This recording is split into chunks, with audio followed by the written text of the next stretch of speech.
Hello everyone, welcome to the online classes. Today we'll discuss about the DNA. Yes, are you all able to see the screen? What is the written as a heading on your screen? DNA is a double helix. Okay, so what do you mean by the term helix? Helix means what? Helix means a coiled structure, and it is made up of how many helix? Two helix. Okay, so your DNA is a double helix. A sugar and phosphate backbone connects the nucleotides in a chain. कौन connect करता है? Sugar और phosphate की chains connect करती हैं.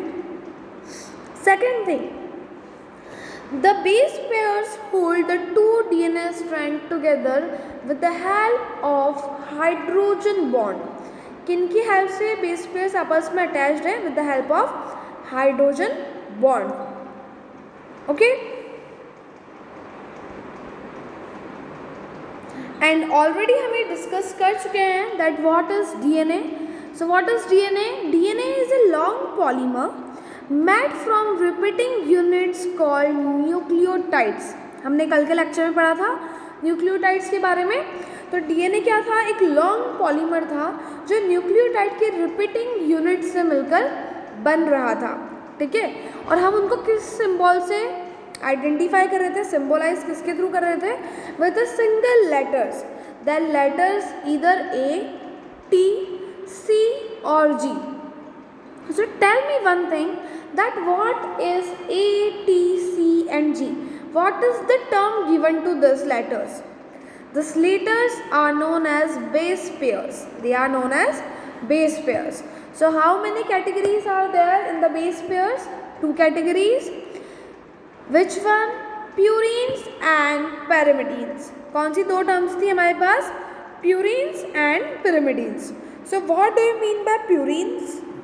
Who will gonna tell me purines क्या होते हैं? And what do you mean by pyrimidines? Pyrimidines क्या होते हैं? Purines हमारे स्ट्रक्चर्स हैं जो बेस पेयर का फॉर्मेशन करते हैं, और pyrimidine भी. yes, pyrimidines are also base pairs. तो डिफरेंस क्या था हमारा प्यूरिन्स और pyrimidines में? yes, purines are double ringed structures. Purines क्या है? डबल रिंग स्ट्रक्चर है, and adenine and guanine comes under this. Who are pyrimidines? Pyrimidines are the single ringed structure with 6 members in the ring, and the members of the pyrimidine group are cytosine, thymine and uracil. So these 3 members are there in pyrimidines. Which one? Cytosine, thymine and uracil. Okay? Now tell me one thing, that in the DNA structure we always see the A, T, C and G. So what is the function of uracil and where we used uracil? हम कहाँ पर use करते हैं uracil को? Yes, uracil is used in the RNA instead of thymine. हम uracil को कहाँ use करते हैं? RNA में instead of thymine. Okay. The third important point about DNA is the strands of DNA are anti-parallel. DNA की जो strands होती हैं वो कैसी होती हैं बेटा? Anti-parallel DNA का strands होते हैं. अब हम anti-parallel क्यों बोल रहे हैं strands को? बताओ. Anti-parallel means if in a DNA, in one strand, if the structure starts from 5 dash, then on the opposite side of that structure it starts from 3 dash. ठीक है, अगर एक साइड का आपका स्ट्रैंड्स कहाँ से स्टार्ट हो रहा है? 5 डैश से, तो अपोजिट साइड का स्ट्रैंड आपका स्टार्ट होगा 3 डैश से. इसलिए हम उनको क्या बोलते हैं? They are anti parallel to each other. फिर हमने और क्या चीज़ डिस्कस की थी? Chargaff rule. There is a scientist known as Erwin Chargaff. एक साइंटिस्ट थे. He discovered that the number of nitrogenous bases in the DNA was present in equal quantities. Nitrogenous base pairs जो present हैं वो हमेशा कैसे होंगे, always in equal quantities, and the ratios for the purines and pyrimidines are 1:1. Suppose if 20 purines are there, तो 20 pyrimidines are also there, क्योंकि always purine binds with pyrimidines. Tell me the bonding between these purines and pyrimidines. Yes, adenine binds with thymine with double bond, double hydrogen bond, and cytosine binds with guanine with triple hydrogen bond. Okay, now the next thing is the structure. This structure, double helical structure, is given by Watson and Crick. किन्होंने दिया था ये 3D structure? Watson and क्रिक ने इन 1953. किस year में हमें पता चला? 1953. He postulates a 3D model of DNA structure that accounted for both the X-ray data and the characteristics base pairing in DNA. Okay? ये दोनों के लिए ही दोनों चीज़ों को सेटिस्फाई कर रहा था. It consists of 2 helical polynucleotide chains. कितने polynucleotide chains हैं? 2 helical polynucleotide chains. Okay? The 2 polynucleotide chains coil around the same axis to form a right-handed double helix. जो वॉटसन एंड क्रिक का जो डबल हेलिकल मॉडल था वो कैसा था बेटा? Right handed double helical structure. Okay, ये पॉइंट हम ऑलरेडी डिस्कस कर चुके हैं that the 2 strands are always anti-parallel to each other. The backbone of each chain, which consists of alternate sugar phosphate residues. Fine. This is the structure you can see here. This is the double strand DNA. Hydrogen bond से binded है हमारा. अगर thymine और adenine के बीच में आपको दिख रहे हैं 2 hydrogen bonds, and in cytosine and guanine 3 hydrogen bonds are there. So first strand starts with 5 dash. So the second strand starts with 3 dash. That is why we call them as anti-parallel. Okay. Now the types of DNA. So there are different types of DNA. Number 1 is aDNA. Number 1 is aDNA. aDNA is one of the most possible double helix structure of DNA. Okay, सबसे possible अगर कोई helical structure है DNA का वो कौन सा है हमारा? aDNA. Okay, next, it is most active along with the other forms. Other forms के कंपेयर में सबसे ज़्यादा एक्टिव कौन सा है हमारा? aDNA है. Next, the helix has left handed sense, shorter more compact helical structure. जो हमारा aDNA होता है वो कैसा होता है बेटा? Left handed. कैसा होता है हमारा aDNA? लेफ्ट हैंडेड होता है. ठीक है, बाकी अपने DNA कैसे होते हैं? Right handed. बट aDNA कैसा होता है हमारा? लेफ्ट हैंडेड DNA होता है. Fine. It occurs only in dehydrated sample of DNA such as those used in crystallography experiments. ये कब मिलता है हमें? जब हम डिहाइड्रेटेड सैंपल लेते हैं किसी डीएनए का. और वो क्यों लेते हैं हम? For the experiments in crystallography. The structure is fairly similar to B, slightly increase in number of base pair rotation and a small rise or turns. Deep major groove and a shallow minor groove. They are favored conformation at low water concentration and in a solution with higher salt concentration or with alcohol. Okay.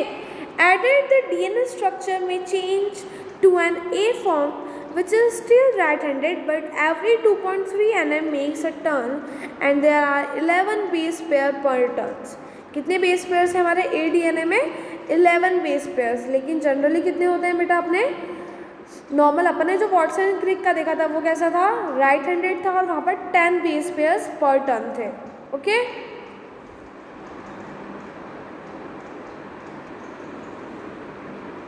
The next is bDNA. bDNA is the form commonly observed in the chromosomes, ठीक है, ये क्या कहाँ पर observe होता है, commonly chromosomes में। BDNA is a right handed helix with 10 base pairs पर टर्न। कैसा है ये, राइट हैंडेड हेलिकल स्ट्रक्चर है जिसके अंदर कितने बेस पेयर्स होते हैं पर turn, 10 base pair.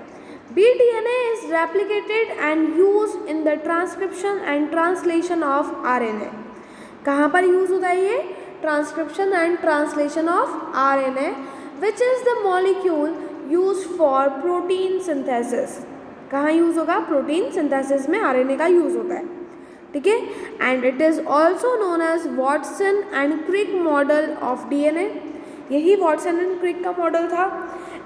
First identified in fibre at 92% relative humidity, ठीक है। The most common DNA conformation in vivo, ये क्या होगा अपना सबसे मोस्ट कॉमन जो DNA होता है वो क्या होता है अपना, B type DNA। Favour the conformation at high water concentration, high water concentration को फेवर करेगा। Now the structure, it is narrower more elongated helix than A के कंपेयर में इसके हेलिक्स क्या होंगे, ज़्यादा एलॉन्गेटेड होंगे बेटा, ठीक है। They have wider major groove easily accessible to proteins and narrow minor grooves। इसके जो मेजर ग्रूव्स हैं वो क्या है, बहुत ही वाइडर हैं ताकि वो इजीली एक्सेसिबल होंगे किसके लिए, प्रोटीन्स के लिए। लेकिन जो माइनर ग्रूव्स हैं वो कैसे हैं, बहुत ही ज़्यादा नैरो, और माइनर ग्रूव्स पे जनरली आके अटैच होते हैं other small molecules. Next is the base pair nearly perpendicular to helix axis, one spiral is 3.4 nm और 34 आर्मस्ट्रॉन्ग। एक स्पाइरल कितने का है, 34 आर्मस्ट्रॉन्ग का, और एक टर्न में 10 बेस पेयर होते हैं। एक टर्न में कितने बेस पेयर है, 10। तो दो बेस पेयर, दो हाइड्रोजन बॉन्ड के बीच में डिफरेंस कितना हो गया, 0.34 nanometre, okay. The next is ZDNA। Next कौन सी कैटेगरी बेटा अपनी, ZDNA। What is ZDNA? ZDNA is one of the most possible double helix structure of DNA। This is the left-handed। कैसा होता है ZDNA, लेफ्ट-हैंडेड होता है। zigzag फॉर्मेशन होता है इसका of repeating base pair sequences. Base pair sequence तो repeating है लेकिन फॉर्मेशन कैसा है, zigzag। How many turns? 12 base pairs per turns are there, ठीक है। ZDNA plays a role in RNA transcription, which is the protein synthesis process of creating mRNA। Transcription में help करता है। It is the most active double helical structure, सबसे ज़्यादा active double helical structure है। It can be form in vivo given proper sequence and super helical tension, but the function remains obscure, okay। this is the table। और आपको एक चीज़ बतानी थी, that the helical science अपन देखते हैं कि कैसा है इनका। ए का राइट हैंडेड, बी का भी राइट हैंडेड एंड जेड का लेफ्ट हैंडेड। डायमीटर्स आप लोग देख लीजिए, A 26 angstrom, B 20 angstrom and 18 angstrom is Z. Base pair per helix, A 11, B 10.5 means वही 10 and Z is 12। Helix rise per base pair in A 2.6 Armstrong, 3.4 Armstrong in B and 3.7 Armstrong in Z, okay। These are the other things। Glycerol bond formation कैसा होता है इनके अंदर, anti parallel, उसके अंदर कैसा होता है, उसमें भी एंटी पैरेलल होता है। Now come to the DNA denaturation. What do you mean by denaturation of DNA? DNA denaturation क्या होता है? डीनेचर होना मतलब separation of the two single stranded DNA। दो सिंगल स्ट्रैंडेड DNA का सेपरेशन को हम बोलते हैं डीनेचुरेशन। क्या बोलते हैं हम? डीनेचुरेशन, ठीक है। तो डबल हेलिकल स्ट्रक्चर था, अभी किस में आ जाएगा, सिंगल हेलिकल स्ट्रक्चर में आ जाएगा। जब डीनेचर होगा, और अगेन व्हेन इट, जब हम इसको हीटिंग करते हैं तो डीनेचर हो जाता है। जैसे जैसे धीरे धीरे कूल होते जाएगा अगेन क्या हो जाएगा, रीनेचर, और किस में आ जाएगा, फिर से डबल हेलिकल स्ट्रक्चर में आ जाएगा। तो इसको हम बोलते हैं डीनेचुरेशन प्रोसेस। अब डीनेचुरेशन हमारे लिए क्यों इम्पॉर्टेंट है? कई बार जो हमारा डीएनए का डबल हेलिकल स्ट्रक्चर होता है, जब हमें कोई रिसर्च वर्क करना है तो अगर वो स्ट्रक्चर प्रॉपर नहीं है तो पहले हम उसको डीनेचर करेंगे, और जब हम उसको रीनेचर करेंगे तो जो रिफॉर्म डीएनए होगा वो एग्जैक्ट हमारा डबल हेलिक्स स्ट्रक्चर हो सकता है। That is why this denaturation is important. Okay, so this is all about DNA. In the next lecture we'll discuss about the RNA. So thank you so much for today. Bye bye, good day.